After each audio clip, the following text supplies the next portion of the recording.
maybe ang kasinitian ako atong kuan gyud Domingo kay kuan gyud siya. Grabe gyud ang paglihok ni Holy Spirit sa Blang Espiritu no kay nakaingon gyud ko ato ni Meljuri nga medyo hawiri ang bata kay murag wala na jud ko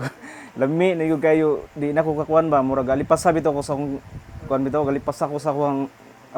banguna-una ug akong heart ba nga mo worship gyud ko nga iday gyud nako tanan ba akong kuan ako bitong ako bitong gibati ako ang nasa akong sulod karon muto ni hangyo jud ko Meljuri hawiri sa bata kay lami jud kayo lami kay worship kay murag puno kay ko tabi ang presensya ang nasulod sa kuha murag ako gyud ning ipagawas karon kay mo gyud ni tuyo ni Jesus aron mo worship ko aron mo daig jud ko niya karong adlaw mo butong ang kayuhan pon nga nabati na ko ato kay kuan kanang sani kaning nga mangayo kog pasangayog sani kan tawag kay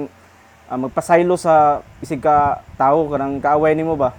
dito na ko na kuanan nga ni Jesus gisulod sa kuang kuan nga unsaon nimo paglatas unsaon nimo paglikang ug naara gyapon ang kasuko nimo munang munang heal nga gihatag niya sa kuha nga pasayloa sila